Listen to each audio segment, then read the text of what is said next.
ನಮಸ್ಕಾರ ವೀಕ್ಷಕರೇ, ನಿಮಗೆಲ್ಲರಿಗೂ ನನ್ನ ಯೂಟ್ಯೂಬ್ ಚಾನಲ್ಗೆ ಸ್ವಾಗತ. ಭಾವನಾತ್ಮಕ ಪ್ರೇಮಕತೆ ನಾನೆಂದಿಗೂ ನಿನ್ನವನೇ ಭಾಗ 35. ನಾನಿನ್ನು ಹೊರಡ್ತೀನಿ. ರಾತ್ರಿ ಪೂರ್ತಿ ಜಾಗರಣೆ ಮಾಡಿದ್ಯಲ್ಲ, ಈಗ ನೀನು ಆರಾಮವಾಗಿ ಮಲಗಿ ನಿದ್ದೆ ಮಾಡು. ಈಗ ನನ್ನ ಫೀಸ್ ಕೊಟ್ಟು ಕಳಿಸು. ಜನನಿ ಅವನ ಹಣೆಗೆ ಚುಂಬಿಸಿದಳು. ಬಳಿಕ ಅವನ ಕೆನ್ನೆಗಳಿಗೆ ಚುಂಬಿಸಿದಳು. ಸ್ವೀಟ್ ಆಗಿಲ್ಲ ಜಾನು, ಸ್ವೀಟಾಗಿ ಕೊಡು. ತಿಂಡಿ ತಿಂದಾಗುತ್ತಲೇ ಜ್ಯೇಷ್ಠ ಅವಳ ಬಳಿ ಹೇಳಿದ, ನಾನಿನ್ನು ಹೊರಡ್ತೀನಿ. ರಾತ್ರಿ ಪೂರ್ತಿ ಜಾಗರಣೆ ಮಾಡಿದ್ಯಲ್ಲ, ನೀನು ಆರಾಮವಾಗಿ ಮಲಗಿ ನಿದ್ದೆ ಮಾಡು. ಸಾಧ್ಯ ಆದರೆ ಮಾತ್ರ ಮಧ್ಯಾಹ್ನ ಊಟಕ್ಕೆ ಬರ್ತೀನಿ, ಇಲ್ಲಾಂದರೆ ನನಗೋಸ್ಕರ ಕಾಯಬೇಡ. ಈಗ ನನ್ನ ಫೀಸ್ ಕೊಟ್ಟು ಕಳಿಸು, ಅವಳತ್ತ ಆರಾಧನಾ ಭಾವದಿಂದ ನೋಡುತ್ತಾ ಹೇಳಿದ ಜ್ಯೇಷ್ಠ. ಜನನಿ ಅವನ ಹಣೆಗೆ ಚುಂಬಿಸಿದಳು. ಅವನಿಗದು ಸಮಾಧಾನವಾಗಿರಲಿಲ್ಲ. ಅದನ್ನು ಅವನ ಮುಖಭಾವವೇ ಹೇಳುತ್ತಿತ್ತು. ಬಳಿಕ ಅವನ ಕೆನ್ನೆಗಳಿಗೆ ಚುಂಬಿಸಿದಳು ಜನನಿ. ಸ್ವೀಟಾಗಿಲ್ಲ ಜಾನು, ಸ್ವೀಟಾಗಿ ಕೊಡು. ಅವಳ ಮುಖ ಸಪ್ಪೆಯಾಗಿದ್ದನ್ನು ಕಂಡು ಅವಳ ತುಟಿಗಳನ್ನು ತನ್ನ ಬೆರಳುಗಳಿಂದ ನೇವರಿಸಿದ. ಬಳಿಕ ಅವನೇ ಅವಳ ತುಟಿಗಳ ಜೇನು ಹೀರಿ ತೃಪ್ತನಾಗಿ ಹೊರಟ. ಈಗ ಚಿದಂಬರಂ ಅವರನ್ನು ವಾರ್ಡಿಗೆ ಶಿಫ್ಟ್ ಮಾಡಲಾಗಿತ್ತು. ಹಾಸ್ಪಿಟಲ್ಗೆ ಪತಿಯನ್ನು ನೋಡಲು ಹೋದ ಜಲಜಾ ಅವರು ಸ್ವಲ್ಪ ಹೊತ್ತಾದ ಬಳಿಕ ಮತ್ತೆ ಮನೆಗೆ ಹಿಂದಿರುಗಿದ್ದರು. ಹಿಂದಿನ ದಿನ ರಾತ್ರಿ ನಿದ್ದೆ ಮಾಡದ್ದರಿಂದ ಅವರು ತುಂಬ ಸುಸ್ತಾಗಿ ಬಿಟ್ಟಿದ್ದರು. ಅವರಿಗೆ ಇಡೀ ದಿನ ಆಸ್ಪತ್ರೆಯಲ್ಲಿರಲು ಸಾಧ್ಯವಿರಲಿಲ್ಲ. ತಮ್ಮನ್ನು ನೋಡಿಕೊಳ್ಳುತ್ತಿರುವುದು ಸೊಸೆ ಮತ್ತು ಮೊಮ್ಮಗ ಎಂದು ಅರಿವಾಯಿತು ಚಿದಂಬರಂ ಅವರಿಗೆ. ಅವರಿಗೆ ಹಿಂದಿನದೆಲ್ಲ ಜ್ಞಾಪಕವಾಗಿ, ತಾವು ಹಿಂದೆ ಇವರನ್ನು ತುಂಬ ದ್ವೇಷಿಸುತ್ತಿದ್ದೆ, ಅವರಿಗೆ ಇನ್ನಿಲ್ಲದ ತೊಂದರೆ ಕೊಡುತ್ತಿದ್ದುದು ಎಲ್ಲವೂ ನೆನಪಾಗಿ ಕಣ್ಣಂಚು ಒದ್ದೆಯಾಗಿತ್ತು. ಸೊಸೆ ಮತ್ತು ಮೊಮ್ಮಗ ಅದನ್ಯಾವುದನ್ನೂ ಮನಸ್ಸಿನಲ್ಲಿಟ್ಟುಕೊಳ್ಳದೆ ತಮ್ಮ ಸೇವೆಗೆ ನಿಂತಿರುವುದನ್ನು ಕಂಡು ಅವರ ಹೃದಯ ತುಂಬಿ ಬಂದಿತ್ತು. ಮಗನ ಸಂಸಾರವನ್ನು ಇಷ್ಟು ದಿನ ದೂರ ಮಾಡಿದ್ದು ತಾವು ಜೀವನದಲ್ಲಿ ಮಾಡಿದ ಅತಿ ದೊಡ್ಡ ತಪ್ಪು ಎಂದು ಅರಿವಾಯಿತು ಚಿದಂಬರಂ ಅವರಿಗೆ. ಬಳಿಕ ಮೊಮ್ಮಗನ ಬಳಿ ಪತ್ನಿಯನ್ನು ವಿಚಾರಿಸಿಕೊಂಡರು. ನಿಮ್ಮಜ್ಜಿಯಲ್ಲಿ ಬರಲಿಲ್ವಾ? ಅಜ್ಜಿನೇ ನಿಮ್ಮನ್ನು ಕರ್ಕೊಂಡು ಬಂದು ಇಲ್ಲಿ ಅಡ್ಮಿಟ್ ಮಾಡಿಸಿರೋದು. ಈಗ ಅಜ್ಜಿ ನಮ್ಮ ಮನೆಯಲ್ಲಿದ್ದಾರೆ. ನೀವು ವಾರ್ಡಿಗೆ ಶಿಫ್ಟ್ ಆಗಿರೋ ವಿಚಾರ ತಿಳಿದು ಕಾರಲ್ಲಿ ಬರ್ತಾ ಇದ್ದಾರೆ ತಾತ, ಜ್ಯೇಷ್ಠ ಹೇಳಿದ. ನನಗೆ ಆಸ್ಪತ್ರೆ ವಾಸ ಸಾಕಾಗಿದೆ, ಮನೆಗೆ ಹೋಗಬೇಕು ಅಂತ ಅನ್ನಿಸ್ತಾ ಇದೆ ಎಂದು ಹೇಳತೊಡಗಿದ್ದರು ಚಿದಂಬರಂ. ನಾನು ಡಾಕ್ಟರ್ ಹತ್ತಿರ ಮಾತಾಡ್ತೀನಿ, ಆದಷ್ಟು ಬೇಗ ನಿಮ್ಮನ್ನು ಮನೆಗೆ ಕರ್ಕೊಂಡು ಹೋಗ್ತೀನಿ ಎಂದು ಅವರನ್ನು ಸಮಾಧಾನಪಡಿಸಿದ ಜ್ಯೇಷ್ಠ. ಅವರಿಗೆ ಸುನಂದಾ ಅವರ ಮುಖ ನೋಡುವ ಮನಸ್ಸು ಕೂಡ ಇರಲಿಲ್ಲ. ಅಷ್ಟು ನೊಂದುಕೊಂಡಿದ್ದರು ಮಗಳ ಬಗ್ಗೆ. ಬಳಿಕ ಅವರು ಜ್ಯೇಷ್ಠನ ಬಳಿ ಹೇಳಿದರು, ನಿನ್ನ ಮನಸ್ಸನ್ನು ಅರ್ಥ ಮಾಡಿಕೊಳ್ಳದೆ ನಿನ್ನನ್ನು ದೂರ ಮಾಡಿದ್ದಕ್ಕೆ ದೇವರು ನನಗೆ ಸರಿಯಾದ ಶಿಕ್ಷೆಯನ್ನು ಕೊಟ್ಟುಬಿಟ್ಟ. ನಾನು ಪ್ರಾಯದಲ್ಲಿ ನಿನಗಿಂತ ತುಂಬ ದೊಡ್ಡವನಾದರೂ ತೀರಾ ಚಿಕ್ಕವನಾಗ್ಬಿಟ್ಟೆ ಅಂತ ಅನ್ನಿಸ್ತಾ ಇದೆ. ನನ್ನ ಮುಂದೆ ನೀನು ತುಂಬ ಎತ್ತರಕ್ಕೆ ಬೆಳೆದು ಬಿಟ್ಟಿದ್ದೀಯಾ ಕಂದ. ಎಲ್ಲಿ ನೀನು ಮದುವೆ ಆಗಬೇಕು ಅಂತ ಅಂದ್ಕೊಂಡಿರೋ ಹುಡುಗಿ, ಅವಳಿಲ್ಲಿ ಬಂದಿಲ್ವಾ? ವಿಚಾರಿಸಿದರು. ಅದೆಲ್ಲ ನಿಮ್ಮ ಮನಸ್ಸಿನ ಕಲ್ಪನೆ ಅಷ್ಟೇ ತಾತ. ಜನನಿ ಅಜ್ಜಿ ಜೊತೆ ಬರ್ತಾ ಇದ್ದಾಳೆ ತಾತ. ನಾವಿಬ್ಬರು ಈಗ ಕಾನೂನು ಪ್ರಕಾರ ಮದುವೆ ಆಗಿದ್ದೀವಿ. ಅವಳೀಗ ನನ್ನ ಹುಡುಗಿಯಲ್ಲ, ನನ್ನ ಹೆಂಡತಿಯಾಗ್ಬಿಟ್ಟಿದ್ದಾಳೆ. ಜ್ಯೇಷ್ಠ ನಗುತ್ತಾ ತಾತನಿಗೆ ಉತ್ತರಿಸಿದ. ನಂಗೀಗ ಅನ್ನಿಸ್ತಾ ಇದೆ, ನಿಂಗೆ ಶಾಶ್ವತಿಗಿಂತ ಆ ಹುಡುಗಿನೇ ಒಳ್ಳೆ ಜೋಡಿ ಅಂತ. ದೇವರು ನಿಮ್ಮಿಬ್ಬರನ್ನ ಚೆನ್ನಾಗಿಟ್ಟಿರಲಿ. ಇವರು ಮಾತಾಡುತ್ತಿರುವಾಗಲೇ ಸಿರಿ, ಜಲಜಾ ಮತ್ತು ಜನನಿ ಮೂವರೂ ಬಂದಿದ್ದರು. ಪತ್ನಿಯನ್ನು ಕಾಣುತ್ತಲೇ ಚಿದಂಬರಂ ಅವರ ಮುಖದಲ್ಲಿ ಪಶ್ಚಾತ್ತಾಪ ಕಾಣಿಸಿತು. ಇಷ್ಟು ವರ್ಷ ತನ್ನೊಂದಿಗೆ ಜೀವನ ಮಾಡಿದ ಪತ್ನಿಯನ್ನು ತಾವು ಸರಿಯಾಗಿ ಅರ್ಥ ಮಾಡಿಕೊಳ್ಳಲಿಲ್ಲವಲ್ಲ. ತಾವು ನಿರ್ಲಕ್ಷಿಸಿದ ಪತ್ನಿಯಿಂದಾಗಿಯೇ ಇಂದು ತಮ್ಮ ಜೀವ ಉಳಿದಿರುವುದು ಎಂದು ಚಿದಂಬರಂ ಅವರಿಗೆ ಮನವರಿಕೆಯಾಗಿತ್ತು.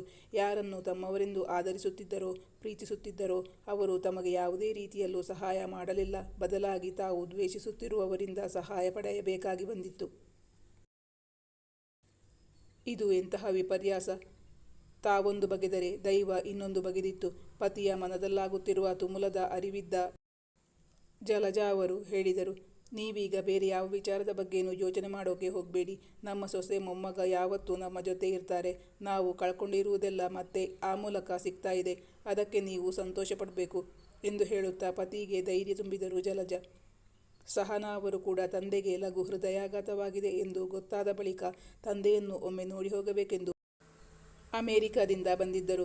ದಿನದಿಂದ ದಿನಕ್ಕೆ ಚಿದಂಬರಂ ಅವರ ಆರೋಗ್ಯ ಸುಧಾರಿಸುತ್ತಿತ್ತು. ಅವರನ್ನು ಡಿಸ್ಚಾರ್ಜ್ ಮಾಡಿದ ಬಳಿಕ ತಮ್ಮ ಮನೆಗೆ ಬರಬೇಕೆಂದು ಸಿರಿಯವರು ಎಷ್ಟು ಕೇಳಿಕೊಂಡರೂ ಅವರು ಒಪ್ಪಲಿಲ್ಲ. ನಮ್ಮ ಆಸ್ತಿ ಅಂತ ಉಳಿದಿರೋದು ಆ ಮನೆ ಒಂದೇ.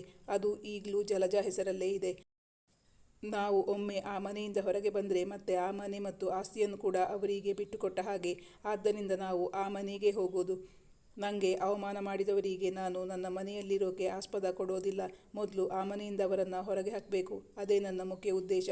ತಮ್ಮ ಸರ್ವಸ್ವವನ್ನು ಲೂಟಿ ಮಾಡಿದ ದೊಡ್ಡ ಮಗಳು ಮತ್ತು ಅಳಿಯನ ಬಗ್ಗೆ ತೀವ್ರ ಅಸಮಾಧಾನ ವ್ಯಕ್ತಪಡಿಸಿದ್ದರು ಚಿದಂಬರಂ. ನೀವು ಉದ್ವೇಗಗೊಳ್ಳೋದು ನಿಮ್ಮ ಆರೋಗ್ಯಕ್ಕೆ ಒಳ್ಳೆಯದಲ್ಲ. ನೀವೀಗ ನಿಮ್ಮ ಆರೋಗ್ಯದ ಕಡೆ ಗಮನ ಕೊಡಬೇಕು. ಬೇರೆ ಯಾವುದರ ಬಗ್ಗೆ ಯೋಚನೆ ಮಾಡೋಕೆ ಹೋಗಬಾರ್ದು. ಹಾಗಾದರೆ ಮಾತ್ರ ನಾವು ಆ ಮನೆಗೆ ಹೋಗೋದು. ಇಲ್ಲಾಂದರೆ ನಮ್ಮ ಮಗನ ಮನೆಗೆ ಹೋಗಿ ಅಲ್ಲೇ ಇರೋಣ, ಪತಿಗೆ ಖಂಡಿತ ಸ್ವರದಲ್ಲಿ ಹೇಳಿದರು ಜಲಜ. ಅಷ್ಟರಲ್ಲಿ ಸಹನಾ ಹೇಳಿದರು, ಅಪ್ಪ, ಆ ಮನೆಯಿಂದ ಎದ್ದು ಹೋಗಿ ಅಂತ ಅವರತ್ರ ಹೇಳೋದು ಅಷ್ಟು ಸುಲಭದ ಮಾತಲ್ಲ. ಇಷ್ಟು ವರ್ಷದಿಂದ ಅವರು ನಿಮ್ಮ ಜೊತೆಗೆ ಇದ್ದು ಈಗ ಹಾಗೆ ಹೇಳೋದು ಸರಿ ಅಂತ ಅನ್ಸುತ್ತಾ ನಿಮಗೆ? ಅವರು ತಿಳಿದೋ ತಿಳಿಯದೆಯೋ ತಪ್ಪು ಮಾಡಿದ್ದಾರೆ. ಅವರು ಮಾಡಿದ ಹಾಗೆ ನಾವು ಕೂಡ ಮಾಡಿದರೆ ನಮಗೂ ಅವರಿಗೂ ಏನಾದರೂ ವ್ಯತ್ಯಾಸ ಇದೆಯಾ? ಅವರಾಗಿ ಅವರೇ ಅರ್ಥ ಮಾಡಿಕೊಂಡು ಮನೆ ಬಿಟ್ಟು ಹೋದರೆ ಸರಿ. ಇಲ್ಲ ಅಂದರೆ ಅವರ ಪಾಡಿಗೆ ಅವರಿರಲಿ, ನಿಮ್ಮ ಪಾಡಿಗೆ ನೀವಿರಿ. ಅಮ್ಮ ಅಂತೂ ಯಾರ ಹತ್ರನೂ ಜಗಳ ಆಡೋಕೆ ಹೋಗಲ್ವಲ್ಲ. ನಾನು ಒಂದು 15 ದಿನ ನಿಮ್ಮ ಜೊತೆಗಿದ್ದು ಆಮೇಲೆ ಅಮೇರಿಕಕ್ಕೆ ಹೋಗೋದು ಅಂತ ಡಿಸೈಡ್ ಮಾಡಿಕೊಂಡೇ ಬಂದಿರೋದು. ಮಗಳ ಮಾತು ಜಲಜಾ ಅವರಿಗೂ ಸರಿ ಎನಿಸಿತು. ಆದರೆ ಇವರು ಮನೆಗೆ ಹೋಗಿ ನೋಡಿದರೆ ಮನೆಯಲ್ಲಿದ್ದ ದುಬಾರಿ ವಸ್ತುಗಳೆಲ್ಲ ಸುನಂದ ಅವರು ತಮ್ಮ ಫ್ಲ್ಯಾಟ್ಗೆ ಶಿಫ್ಟ್ ಮಾಡಿಕೊಂಡಿದ್ದರು. ಅವರಾಗೆ ಇಲ್ಲಿಂದ ಹೊರಹೋಗುವುದು ಎಂದು ತೀರ್ಮಾನಕ್ಕೆ ಬಂದಾಗಿತ್ತು. ಜಲಜಾ ಅವರು ಮನೆಯಲ್ಲಿಟ್ಟುಕೊಂಡಿದ್ದ ಚಿನ್ನಾಭರಣಗಳಾವು ಮನೆಯಲ್ಲಿ ಕಾಣಿಸಲಿಲ್ಲ. ಬೆಳ್ಳಿಯ ಪಾತ್ರೆಗಳು, ಪೂಜಾ ಸಾಮಗ್ರಿಗಳು ಕೂಡ ಇರಲಿಲ್ಲ.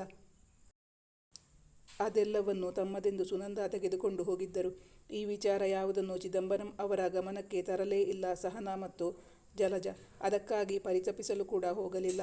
ಇನ್ನಾದರೂ ನೆಮ್ಮದಿಯಿಂದ ಜೀವನ ಮಾಡಬಹುದೆಂದು ಸುಮ್ಮನಾಗಿ ಬಿಟ್ಟಿದ್ದರು. ಜ್ಯೇಷ್ಠ ಮತ್ತು ಜನನಿ ಇಬ್ಬರು 2 ದಿನಕ್ಕೊಮ್ಮೆಯಾದರೂ ತಾತನ ಮನೆಗೆ ಹೋಗಿ ಮಾತಾಡಿಸಿಕೊಂಡು ಬರುತ್ತಿದ್ದರು. ಇದರಿಂದಾಗಿ ಚಿದಂಬರಂ ಅವರು ತುಂಬ ಸಂತುಷ್ಟರಾಗಿದ್ದರು. ಜ್ಯೇಷ್ಠ ಕೃಷ್ಣದೀಕ್ಷಿತ್ ಅವರಿಗೆ ಕರೆ ಮಾಡಿದ್ದ. ಸರ್, ನಮಗೆ ಪೂಜೆಗೆ ಹಿಂದಿನ ದಿನವೇ ಬರೋಕೆ ಆಗ್ತಾ ಇಲ್ಲ. ಪೂಜೆ ದಿನ ಬೆಳಗ್ಗೆ ಬಂದರೆ ಸಾಕಲ್ವಾ?